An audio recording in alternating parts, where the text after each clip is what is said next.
Good morning class. आज हम third B chapter करने जा रहे हैं और थर्ड बी है अपने पास क्या, फ्रिक्शन। ठीक है, फ्रिक्शन करने जा रहे हैं हम। और फ्रिक्शन का मतलब क्या है अपने पास, ये एक कैसी फोर्स है, ये जो फ्रिक्शन है हमारे पास ये कैसी फोर्स है, ये एक अपोजिंग फोर्स है। अपोजिंग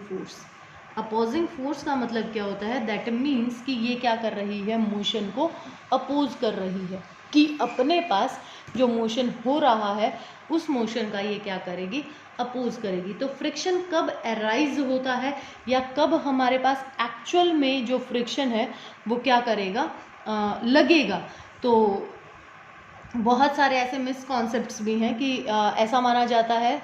ऐसा अपने लोगों को लगता है कि फ्रिक्शन हमेशा होता है, लेकिन ऐसा नहीं होता। फ्रिक्शन सिर्फ और सिर्फ तब आता है जब अपने पास क्या होता है, रिलेटिव मोशन होता है किन्हीं दो चीज़ों के बीच में। Without any relative motion there is no friction exist. कि अगर मान लो जैसे मैंने ये कॉपी यहाँ पर रखी हुई है, तो इस कॉपी और इस टेबल के बीच में कोई भी फ्रिक्शनल फोर्स नहीं है। लेकिन अगर इस कॉपी को ऐसे मैं इसके साथ रब करूं या आप अपने दोनों हाथों को रब करो, तो उनके बीच में अपने पास क्या आता है, फ्रिक्शन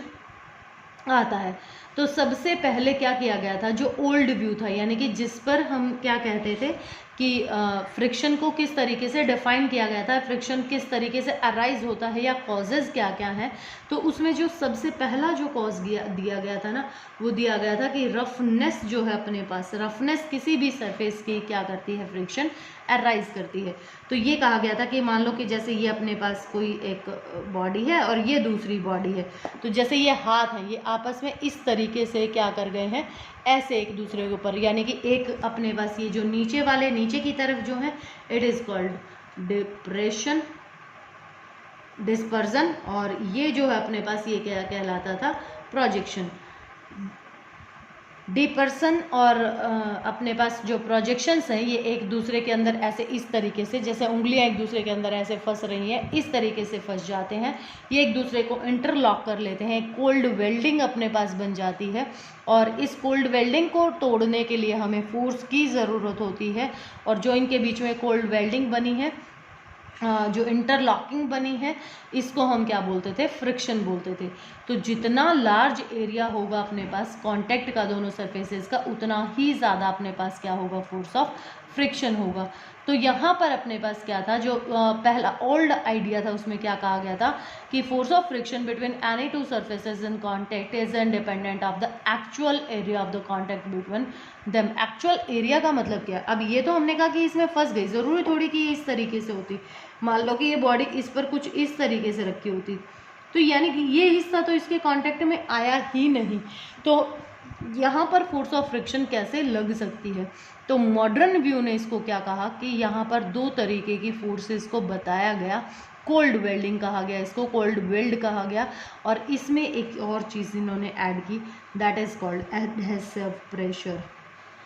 अब जितने भी आपके पास जितने गम वगैरह हैं, जितने गम इन द सेंस जितने भी आपके पास स्टिकी सब्सटेंसेस हैं जिनसे आप चीज़ों को चिपकाते हैं,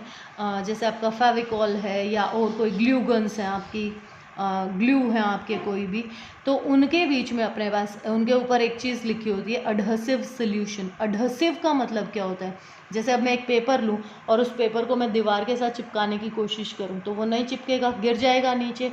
और अगर मैं उसके ऊपर क्या लगा दूँ, फेविकॉल लगाकर, और उसको दीवार के साथ चिपकाऊँ तो वो चिपक जाएगा। दैट मीन्स उस फेविकॉल ने क्या किया, it created the force between the molecule of the paper and the molecule of the wall. तो वो उसके साथ उसमें उसने क्या किया है, एक फोर्स ऑफ अट्रैक्शन क्रिएट की है between the two kinds of molecules. ठीक है, two different kind of molecules के बीच में जो फोर्स एग्जिस्ट करती है, या फोर्स आती है, या फोर्स लगाई जाती है, या किसी सोल्यूशन के थ्रू होती है, तो दैट इज कॉल्ड एडहेसिव। दो तरीके की होती हैं forces, and second one is the cohesive, जैसे कि नाम है, the same kind of molecule, जो सेम काइंड ऑफ मॉलिक्यूल्स के बीच में लग रही हो। जैसे पानी बना है अपने पास, तो H2 के बीच में जो फोर्स ऑफ अट्रैक्शन होगी, दैट इज क्या कहलाएगी, वो अपने पास कोहेसिव कहलाएगी। तो सेम काइंड ऑफ मॉलिक्यूल्स के बीच में जो फोर्सेस लग रही हो दैट इज कोहेसिव, और जो डिफरेंट काइंड ऑफ मॉलिक्यूल्स के बीच में लग रही हो दैट इज एडहेसिव। तो अपने पास अब इसमें न्यू आइडिया में क्या कहा गया, कि अपने पास फोर्स ऑफ फ्रिक्शन जो है will independent of the area of contact. Independent मतलब यानी कि ये ऐसा ज़रूरी नहीं है, it depends on the actual area of contact, कि उसमें कितना एक्चुअल एरिया हमारे पास कॉन्टैक्ट में है। Force of adhesion also increase in the same ratio and the adhesive pressure responsible for the friction. ठीक है, तो अगर अपने पास इसी पर ही मैं जोर लगा दूँ तो इसके कुछ और पॉइंट इसमें कॉन्टेक्ट में आ जाएंगे। तो एडहेसिव प्रेशर जो है अपने पास वो डिपेंड करेगा, और जो सरफेस अपने पास इन कांटेक्ट है अगर वो एक्स्ट्रा स्मूथ है तो भी, तो एक्स्ट्रा स्मूथ होने के कारण से भी अपने पास फोर्स ऑफ फ्रिक्शन क्या करती है, इंक्रीज करती है। तो दो तरीके हैं अपने पास, दो तरीके की जो फ्रिक्शनल फोर्सेस हैं वो क्या की गई हैं, डिफाइन की गई हैं। और उन दो काइंड ऑफ फ्रिक्शंस अपने पास कौन कौन सी हैं, पहली है अपने पास एक्सटर्नल फ्रिक्शन और सेकंड है अपने पास इंटरनल फ्रिक्शन। ठीक है, तो एक्सटर्नल फ्रिक्शन कौन सी होती है अपने पास, जो बाहर से लग रही है, यानी कि जब दो अपने पास कांटेक्ट में है, दो सरफेसेस अपने पास कांटेक्ट में है, तो हमारे पास जो उनके बीच में फोर्स ऑफ अट्रैक्शन लग रही है that is called the external friction, यानी कि उनके रिलेटिव मोशन के कारण से। जैसे अभी मैंने आपको एक एग्जांपल दिया था कि इस टेबल पर अगर मैं इस बुक को, कॉपी को आगे पीछे कर रही हूँ तो there is a relative motion between the this table and the notebook. तो हमारे पास जो फोर्स ऑफ फ्रिक्शन अराइज हो रही है वो फ्रिक्शन हमारे पास क्या कहलाएगी, एक्सटर्नल फ्रिक्शन कहलाएगी। इंटरनल फ्रिक्शन होता है बिटवीन द लेयर्स, और ये अपने pass on the account of the होती, ये भी रिलेटिव मोशन के कारण से है, लेकिन ये किस में होती है, लिक्विड में होती है। And it refers as the viscosity of the liquid. Viscosity का मतलब क्या होता है, विस्कोसिटी अगर सिंपल से शब्दों में बताऊं तो उसमें कितना कोहेशन है अपने पास बिटवीन द मॉलिक्यूल्स, कितना गाढ़ापन है उसमें, तो अपने पास उसके कारण से हमारे पास लेयर्स बन जाती हैं। जैसे पानी है आपका,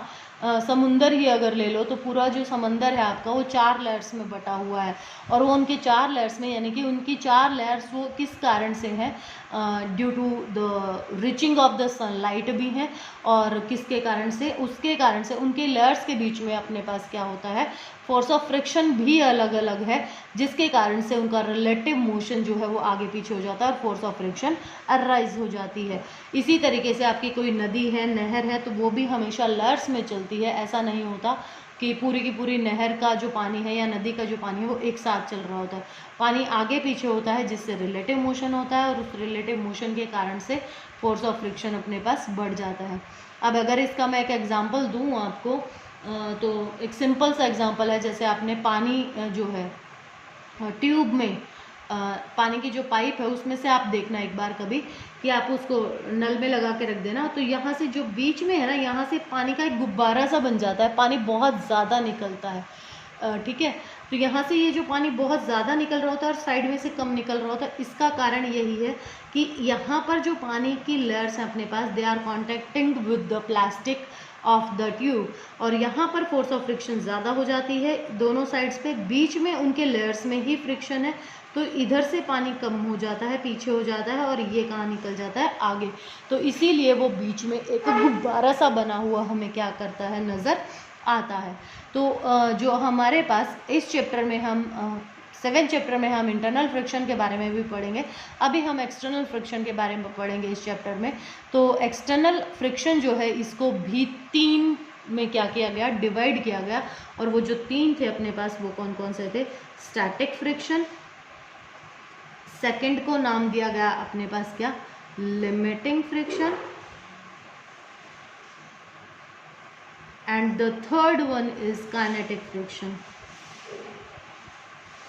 इनकी डेफिनेशन बता देती हूँ मैं। स्टैटिक जैसा कि नाम है, एट रेस्ट, लेकिन अपने पास जैसा अभी मैंने शुरुआत में कहा था कि ये कॉपी यहाँ पर रखी हुई है, और अगर इस पर किसी भी तरीके की कोई भी एक्सटर्नल फोर्स अगर नहीं लग रही है तो इनके बीच में कोई भी फोर्स नहीं है, कोई भी फोर्स ऑफ फ्रिक्शन अराइज नहीं होगी। लेकिन अगर मैं क्या करूं कि कोई बॉडी है मेरे पास, उस पर अगर हम फोर्स लगा रहे हैं लेकिन वो फिर भी किस में रह रही है, रेस्ट में रह रही है,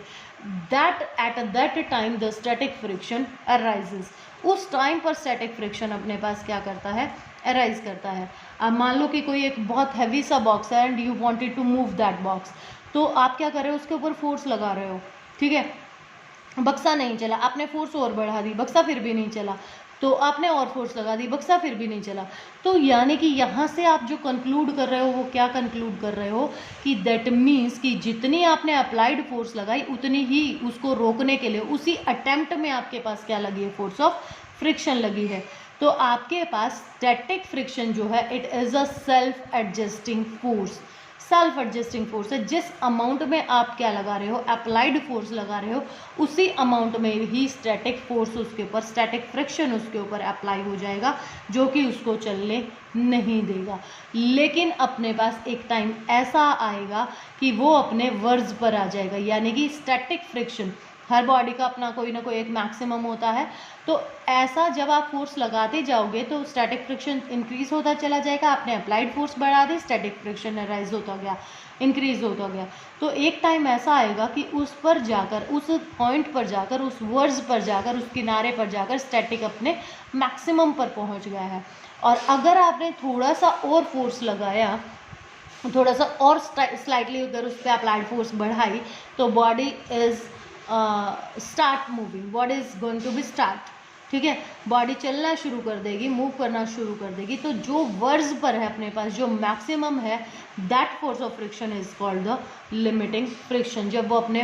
वर्ज पर होता है, चलने की कगार पर होता है, तो उस टाइम पर जो फोर्स ऑफ फ्रिक्शन है, जो मैक्सिमम फोर्स ऑफ फ्रिक्शन है, that is called limiting friction. और चलने के बाद अपने पास रिलेटिव मोशन तो हो ही रहा है, अब रोड तो चलेगी नहीं, रोड क्या है, स्टैटिक है, और उसके ऊपर हम मूव कर रहे हैं, तो एक रिलेटिव मोशन बन रहा है उसके बीच में। तो उस टाइम पर जो फोर्स ऑफ फ्रिक्शन होगा, that force of friction is called kinetic friction. अब कुछ लॉज हैं अपने पास लिमिटिंग फ्रिक्शन के, वो हम कल करेंगे।